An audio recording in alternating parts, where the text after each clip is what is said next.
Hello students, welcome to Studify success. मेरा नाम है याशी गोयल और हम अपने चैप्टर 5 पढ़ रहे थे, that is fundamental unit of life, cell. अब तक हमने उसमें काफ़ी कुछ बात कर ली थी, तो अब हम सेल ऑर्गेनेलिस की तरफ तो बढ़ ही चुके थे, लेकिन उससे पहले हमने प्लाज्मा मेम्ब्रेन की बात कर ली थी। लेकिन सेल ऑर्गेनेलिस से बढ़ने से पहले हमने वहाँ पे डिवीज़न ऑफ लेबर की बात करी थी, जहाँ पे आपको 3 कंपोनेंट्स बताए गए थे, plasma membrane, cell wall and nucleus. हमने प्लाज्मा मेम्ब्रेन की बात लास्ट वीडियो में कर ली थी, तो अब हम सेल वॉल और न्यूक्लियस की बात कर लेंगे और फिर हम धीरे धीरे अपने सेल ऑर्गेनेलिस की तरफ भी जाएंगे।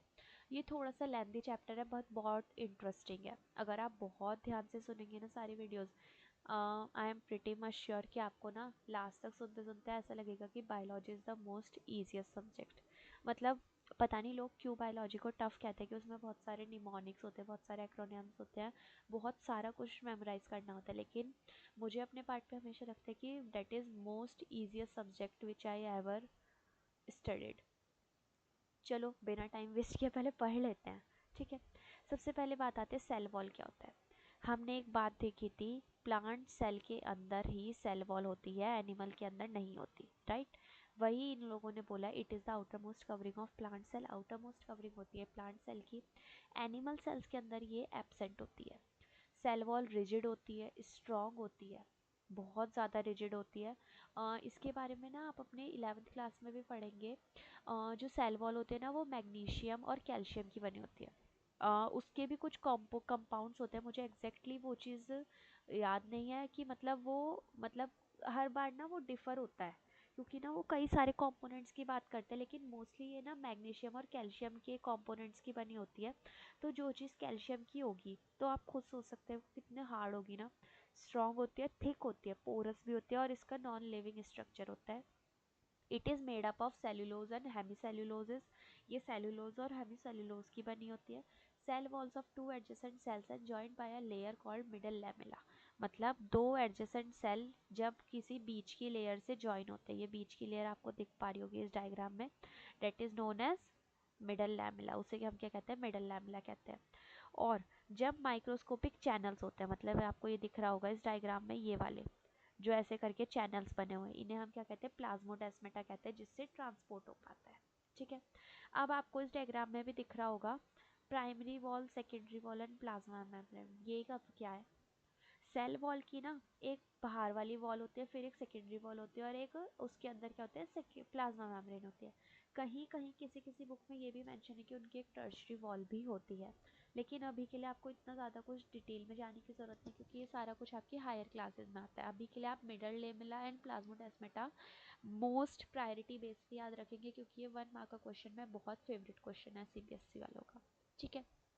अब हम थोड़े से इसके फंक्शंस की बात करते हैं। इसके फंक्शन क्या क्या होता है, ये क्या करती है, it provides definite shape to the cell. ये सेल को एक डेफिनेट शेप देती है।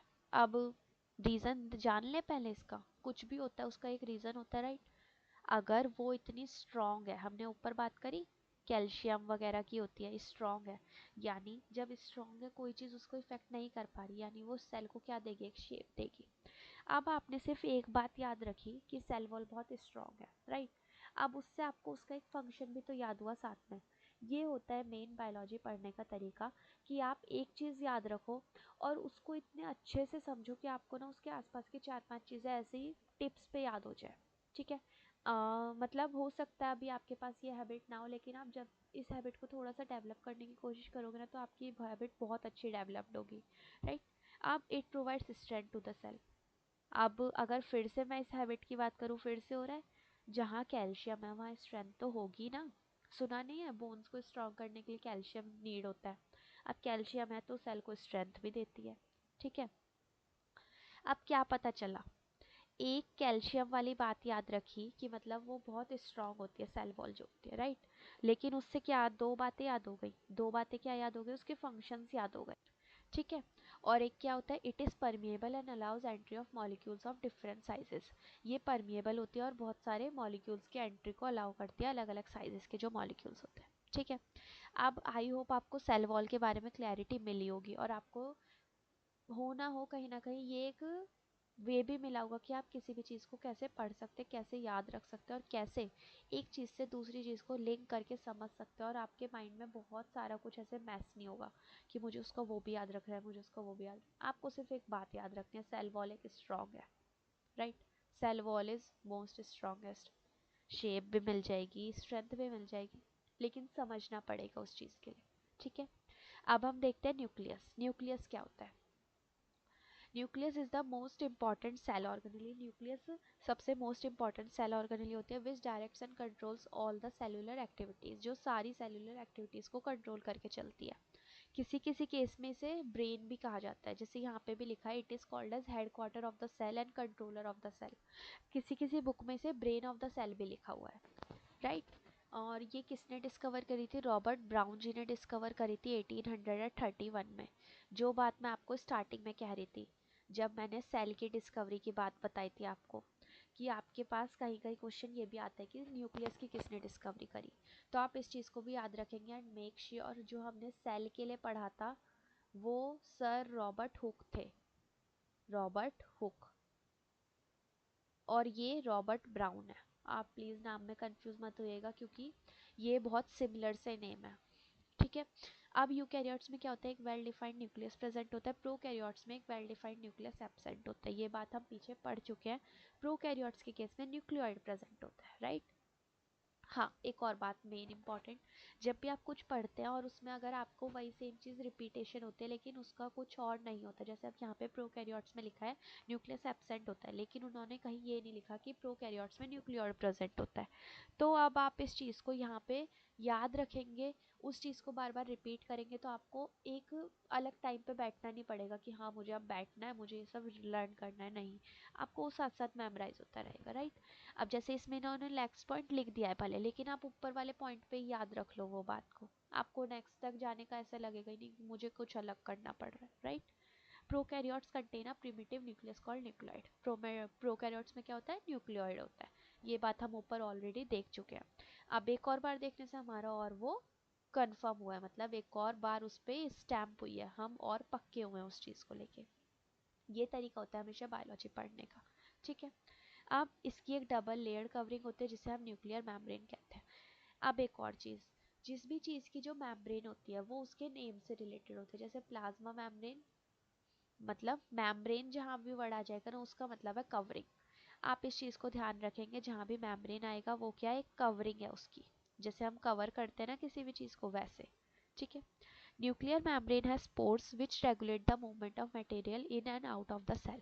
न्यूक्लियर मेम्ब्रेन के पास कुछ पोर्स होते हैं जो क्या करते हैं? मटेरियल को मूवमेंट करवाते हैं सेल के अंदर और बाहर जाने के लिए, ठीक है। Besides nuclear membrane, nucleus also has nucleolus. Nuclear membrane के साथ साथ न्यूक्लियस के पास क्या है? न्यूक्लियोलस भी है और क्रोमैटिड भी है, जो किस क्रोमेशन मतलब क्रोमोसोम्स का ना एक प्रोसेस होता है जो अभी हम आगे पढ़ने वाले हैं। क्रोमैटिन किससे बना होता है? डीएनए से बना होता है, प्रोटीन से, that ultimately condense and form chromosome. Chromosome बनने का एक प्रोसेस होता है जो अभी हम आगे पढ़ेंगे, ठीक है। क्रोमोसोम और chromatin material consist of DNA which stores and transmits hereditary information for the cells to function, grow and reproduce. मतलब जो भी आपका सारा कुछ ट्रांसफर होता है, मतलब हेरिडिटी जो ट्रांसफर होता है, जैसे आपके पेरेंट्स से जो आपके अंदर ट्रांसफर हुआ है जो भी सब, वो क्या कहलाता है? आपका डीएनए कहलाता है, राइट। ये बात आप लोगों ने सुनी हुई होगी पहले से। The function segment of DNA, DNA की फुल फॉर्म क्या है? Deoxy ribo nucleic acid. ये आपका 1 मार्क का क्वेश्चन है and it is the most favourite question. Again it is the most favourite question, right. मैं पहले भी ये बात कई बार कह चुकी हूँ और क्वेश्चंस को लेके, लेकिन ये बहुत मोस्ट फेवरेट क्वेश्चन है। डीएनए की फुल फॉर्म क्या है? That is deoxy ribo nucleic acid. इसे हम जीन्स भी कहते हैं, ठीक है। ये अभी हम आगे पढ़ने वाले हैं, आपको उसमें और अच्छी क्लैरिटी मिलेगी, क्योंकि अभी इस चीज़ को समझाना बहुत टफ हो सकता है, क्योंकि जब तक हमने ऑल सेरो ऑर्गेनिज्म नहीं पढ़ी हम तब तक इस चीज़ को बहुत अच्छे से नहीं समझ सकते, ठीक है। अब हम बात करते हैं न्यूक्लियस के फंक्शन क्या क्या होते हैं। It controls all the metabolic activities of the cell and regulate the cell cycle, right. It helps in transmission of hereditary characters from parents to offspring. Offspring मतलब जो आगे जो भी जनरेशन आने वाली है, ठीक है। अब हम बात करते हैं अपने नेक्स्ट कंपोनेंट की, डेट इज साइटोप्लाज्म। अब साइटोप्लाज्म क्या होता है? ये यहाँ पे आपको विजिबल नहीं होगा पर यहाँ पे होगा। साइटोप्लाज्म क्या होता है, किसी भी सेल के अंदर वो पार्ट, वो लिक्विड पार्ट जिसके अंदर और सारी ऑर्गेनेलीज जो है वो फ्लोट करते हैं, मतलब एक तरह से तैर रही हैं सारी ऑर्गेनेलीज, मतलब ऐसा लिक्विड पार्ट न्यूक्लियस से अलग है पर सेल के अंदर है। ठीक है। साइटोप्लाज्म की डिस्कवरी करी थी कॉलिकर जी ने 1862 में। आपको ये सब याद रखने की जरूरत नहीं है, आपके एनसीईआरटी बुक में मेंशन नहीं है क्योंकि, लेकिन फिर भी एक एक्स्ट्रा नॉलेज हमेशा बेनिफिशियल होते हैं, कभी कभी कोई क्वेश्चन बनता है तो इसलिए।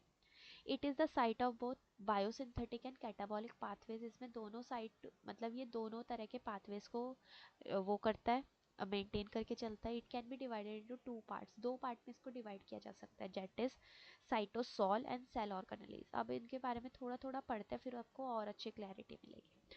साइटोसॉल क्या होता है, एक्वस पार्ट है, सॉल्यूबल पार्ट है, that contains various fibrous protein forming cytoskeleton.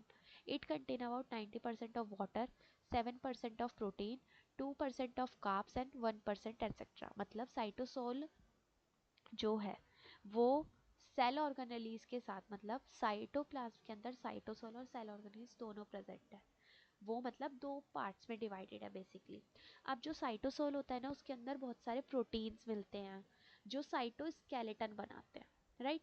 और उसके अंदर 90% ऑफ वाटर होता है और 2% कार्ब्स होते हैं, 7% प्रोटीन होते हैं, ये सारा कुछ होता है। अब बात आती है सेल ऑर्गेनेलीज क्या होती है। सेल ऑर्गेनेलीज आपके सेल्स के लिविंग पार्ट होते हैं जिनका कुछ शेप, डेफिनाइट शेप होता है, स्ट्रक्चर होता है और फंक्शन होता है, जिससे वो सेल प्लाज्मा मेम्ब्रेन से बाउंडेड होती है, right. There are single membrane bound, double membrane bound and non membrane bound cell organelles. यहाँ पे अब ये तीन टाइप की सेल ऑर्गेनेलीज आती है। क्या क्या आती हैं वो, कि जो सिंगल मेम्ब्रेन बाउंड, मतलब जैसे अगर सपोज कीजिए आपकी कोई सेल ऑर्गेनेली है, ठीक है, इसके चारों तरफ सिर्फ एक सिंगल मेम्ब्रेन है जैसे इसके नाम में लिखा है, राइट। लेकिन जो डबल मेम्ब्रेन बाउंड है, मतलब उसके चारों तरफ एक कोर मेम्ब्रेन है, मतलब वो डबल मेम्ब्रेन बाउंड है।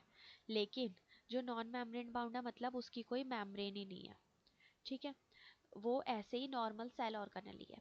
तो आप इस चीज़ को ऐसे भी समझ सकते हो। और एक यहाँ पे आपको हैंड रिटन पोर्शन भी है, the smaller component present in a cell which do some extra functions are known as cell organelle. छोटे छोटे वो कंपोनेंट जो सेल के अंदर प्रेजेंट होते हैं लेकिन कुछ और फंक्शंस करते हैं, उन्हें हम सेल ऑर्गेनेलीज कहते हैं। ये बहुत छोटे होते हैं, मतलब बहुत बड़े नहीं होते। सेल ही इतना छोटा है तो उसके अंदर का पार्ट तो और ही छोटा होगा ना। अब यहाँ पे आपको एक टेबल गिवन है जिसमें सिंगल मेम्ब्रेन बाउंड ऑर्गेनेलीज की लिस्ट है, कि मतलब कौन कौन से सिंगल मेम्ब्रेन बाउंड होते हैं, कौन सी डबल और कौन सी नॉन मेम्ब्रेन बाउंड। हम पहले उनको देख लेते हैं क्या होता है। सिंगल मेम्ब्रेन बाउंड होती हैं जो सिर्फ एक सेल, मतलब एक मेम्ब्रेन है चारों तरफ सेल के, रही ये आपका सेल है, इसके चारों तरफ सिर्फ एक मेम्ब्रेन है। क्या क्या है, ई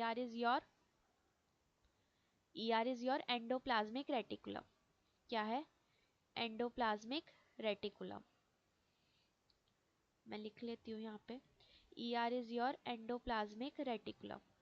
इसके बारे में भी हम आगे पढ़ने वाले हैं अभी, क्योंकि ये सारी सेल ऑर्गेनेलीज है। अब हमारा बेसिक सारा कुछ खत्म हो चुका है, अब हम सिर्फ सेल ऑर्गेनेलीज को ही पढ़ेंगे इस चैप्टर में बेसिकली। और एक लास्ट में आपका टॉपिक आता है प्लांट सेल और एनिमल सेल का, वो भी हम नेक्स्ट आगे वाली वीडियोस में देखेंगे। लाइजोसोम, गोल्जाई बॉडीज एंड वैक्यूल्स और पेरोक्सिसोम्स। ठीक है, यहाँ पे पेरोक्सिसोम्स की थोड़ी सी स्पेलिंग मिस्टेक है।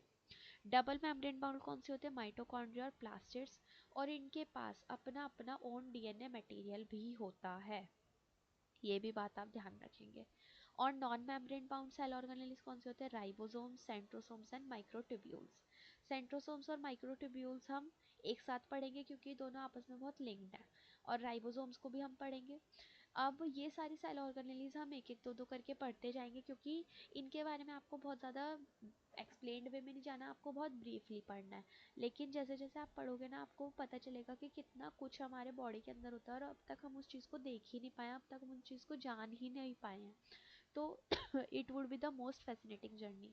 Okay, that's all for now. अब हम नेक्स्ट क्लास में अपनी सेल ऑर्गेनेलिस से स्टार्ट करेंगे। Thank you so much all of you, thank you for your precious time.